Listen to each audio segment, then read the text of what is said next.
The U.S. destroyer USS Mason, stationed nearby, carried the Aegis combat system. One of the most advanced air defense systems in the world, uses powerful radars and a mix of standard missiles, SM-2, SM-6, to destroy threats. It also has close-in weapons, like the Phalanx CIWS, a 20mm Gatling gun. But even Aegis struggles with drone swarms. Its radars can detect them, but the cost of firing million-dollar missiles at cheap drones creates an imbalance. That imbalance was on display here. Electronic warfare was another factor. Reports suggested Iran used GPS jamming to disrupt navigation and targeting for U.S. systems. By creating false signals, they made it harder for defenders to track the drones accurately. Electronic warfare has become a key part of Iran's playbook, often tested in Syria, Iraq, and the Gulf. Another point is the method of launch. Some drones may have been fired from trucks on land. Others could have been launched from speedboats disguised as fishing vessels. This flexibility makes it difficult for the U.S. to prevent attacks. Unless every boat and every truck is monitored, the risk remains. This incident highlights a larger problem for the U.S. military, defending against low-cost, high-volume attacks. The Pentagon has invested billions in advanced jets, ships, and missiles. But drones, which cost a fraction, are rewriting the battlefield. The war in Ukraine proved that even powerful militaries can be worn down by swarms of cheap drones. Iran has learned those lessons well. For the U.S., the challenge is clear.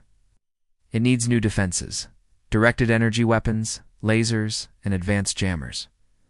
The Navy is already testing laser systems aboard ships. These can shoot down drones at low cost, but they are still limited in number and power. On the night of this attack, the rig had none. The strike on the oil rig was a demonstration. Iran showed that with drones it could hit not just ships but infrastructure. It could do so with speed, precision, and deniability. Drones can be launched by proxies, blamed on militias, or disguised as local attacks. This creates a fog of war. Was it Iran? Was it a proxy? The ambiguity is part of the weapon.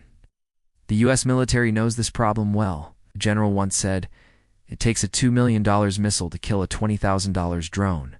That is not sustainable." This is the math of modern conflict, and on that night in the Persian Gulf, the math worked in Iran's favor. When the last drone struck and the sky fell quiet, the damage became clear. The U.S. oil rig was burning from multiple points. Flames leapt hundreds of feet into the air. Black smoke rolled across the water. Oil poured from ruptured tanks, forming a slick that spread with the tide. The rig's steel frame groaned under the heat. It was no longer fully operational. Casualties were reported within minutes. At least 12 crew members were confirmed dead, with dozens more injured. Some were burned, others were hit by flying debris. Rescue boats pulled survivors from the sea, while U.S. Navy helicopters arrived to evacuate the wounded.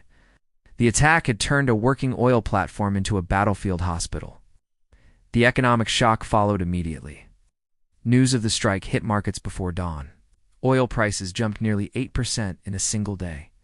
Energy analysts warned that if more rigs or tankers were attacked, the global economy could face a serious crisis. For Washington, this was not just a military loss, but also a financial one.